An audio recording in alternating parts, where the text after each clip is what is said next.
시바시 국어의 이현우 김도훈입니다. 반갑습니다. 네, 반갑습니다. 도원쌤은 저번에 이제 1번을 같이 저하고 했었고, 네. 이제 도원쌤하고 할 부분은 이제 3번이죠? 네, 맞습니다. 네. 3번 같은 경우는 쌤 얘기해 주시겠어요? 네, 3번 같은 경우는 첫 번째 포인트는 이제 핵심 키워드인데요. 3번의 핵심 키워드는 지원 동기와 진로 계획입니다. 주요 평가 요소는 이 친구의 앞으로의 잠재 역량, 앞으로 공부를 잘하고 열심히 그 대학생을 할 학생들. 일전에 말씀해 주신 것 중에 이 발전 가능성이 있는. 그쵸. 네. 네, 그런 학생들을 주로 이제 평가를 한다고 보면 되고요. 네, 그러면 도원쌤께서 그 3번 문항을 전반적으로 어떤 방식으로 써야 되는지 그 작성법에 대해서 간략하게 한번 말씀해 주시겠어요? 자막 나가고 있을 텐데, 네. 3번 한번 읽어보면 그 지원 동기와 향후 진로 계획에 대해 구체적으로 기술해 주시기 바랍니다. 그리고 여기서 단서가 학과 학부의 인재상을 고려해서 이제 작성해야 되겠죠.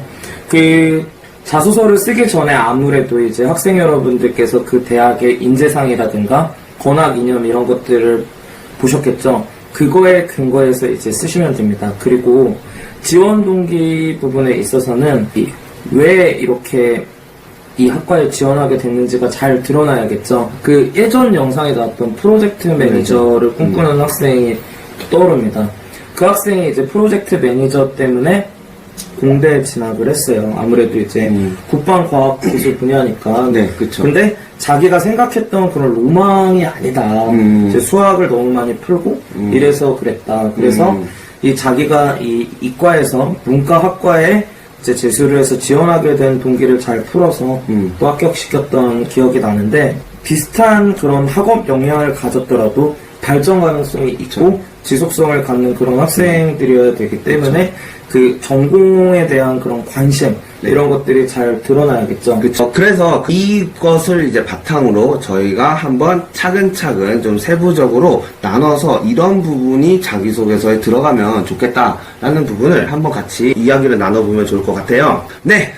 그래서 자기소개서 이 3번 문항을 쓸 때 여러분들이 꼭 필수로 확인해야 될 첫 번째가 바로 본인이 지원하는 모집 단위별 인재상을 필수로 확인해 봐야 됩니다.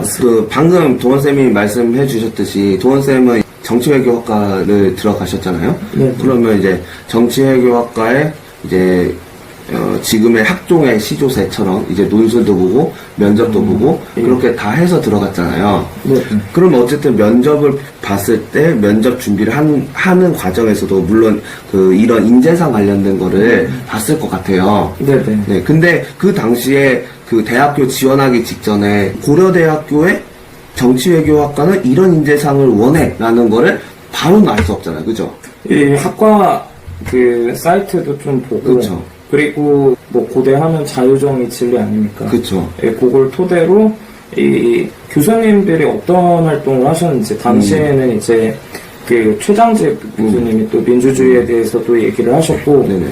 그랬었거든요. 네. 그래서 면접 때 2대1로 심층 면접을 네. 봤어요. 그리고 그때 이제 면접을 같이 준비하고 네. 토론대에도 같이 나왔던 학생들이 있어서 이슈들도 같이 정리를 하고 2대1로 한 분은 이제 그 고려대 총장님을 하셨죠. 그 행정학과의 연재호 교수님이랑 이내영 교수님이 이렇게 면접을 하셨는데, 인재상에 딱 맞는 그런 학생 입장보다는 그런 것들을 많이 보시지 않았나, 네. 그런 생각을 했습니다. 이 인재상은 어떻게 확인을 하냐면, 일단 가장 좋은 거는 그 대학교의 학과 소개, 그 홈페이지에 들어가면 학과 소개의 소개란이 있어요. 그러면 거기에 우리는 이런 학생들을 키우는 그 목표를 가지고 있다라는 거 얘기를 하잖아요. 그렇죠. 그리고 이제 그 대학교 그 학과의 그 학생들을 가르치는 교수님들이 어떤 활동들을 지금까지 해왔는지, 그것도 굉장히 중요해요. 그런 거에 대한 사전 자료 준비가 되어 있으면 그거를 인재상으로 녹이는 거는 굉장히 중요한 것 같아요. 맞습니다. 그리고 세 번째는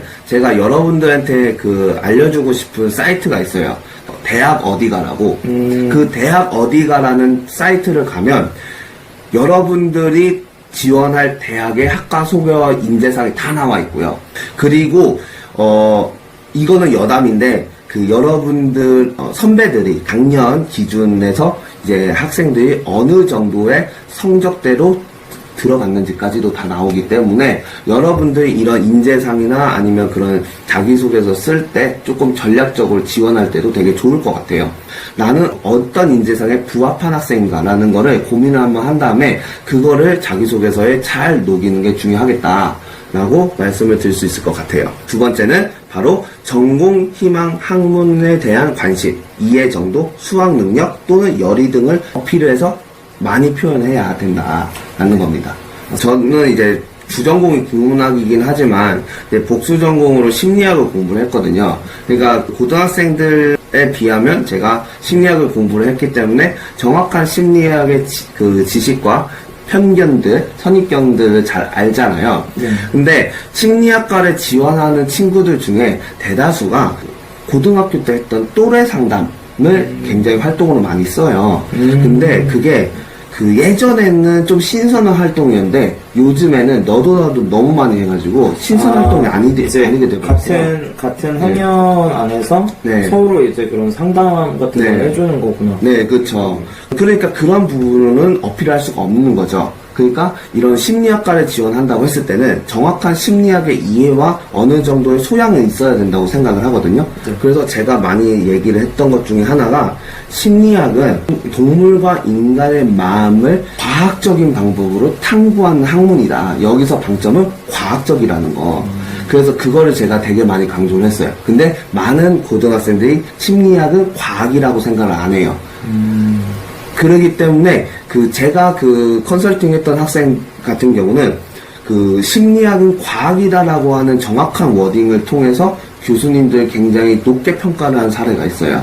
네. 그래서 그런 것들이 다 전공 희망에 대한 관심과 이해 정도를 나타낼 수 있다. 이해 정도에 좀 임팩트를 줬을 것 같네요. 그렇죠. 네, 그래서 여러분들이 이런 부분을 잘 찾아봐야 되는 것 중에 하나가 나는 이 전공에 대해서 이렇게 생각을 하는데 실제로 대학이나 학계에서 보는 그 전공에 대한 정의가 다를 수가 있거든요. 전공에 대한 정의를 반드시 여러분들이 숙지를 하고 가셔야 된다. 네, 쉽게 얘기해서 자소서에 3번은 있는 대학도 있고 없는 대학도 있지만 있는 대학들은 마피아 게임으로 치면 그쵸. 약간 최후변론 같은 거거든요. 그래서 1번, 2번에 녹였던 네네. 내용 중에서 네네. 이제 자기가 이제 이 학과에 지원하게 네네. 된 계기나 이런 것들을 네네. 묵직하게 네네. 얘기를 해줘야 됩니다. 네네. 현우 선생님께서 대단히 풍부하게 지금 네네. 말씀해주고 계신 겁니다. 네네. 네. 그러면 이제 세 번째에 대해서 도원쌤이 한번 말씀해 주시죠. 다른 영상에서 보면 제가 놀랐던 게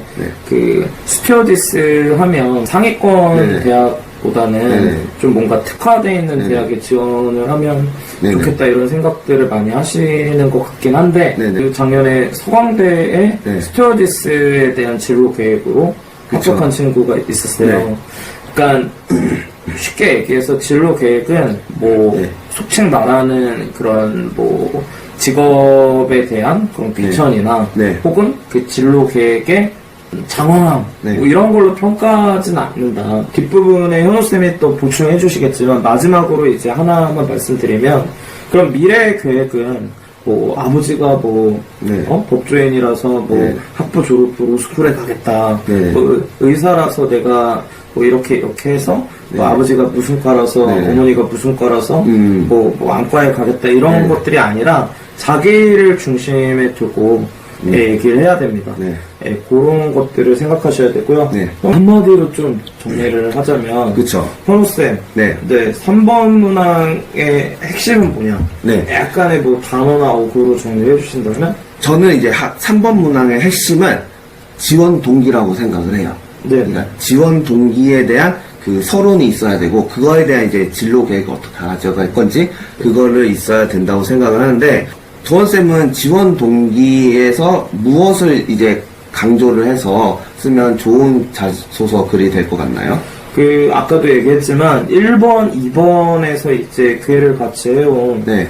그런 맥락들이 이어져야 되고 네. 아까 조금 전에도 말씀하셨듯이 그런 진솔함 네. 이런 것들이 묻어나야 된다 생각합니다. 네. 그리고 그쵸.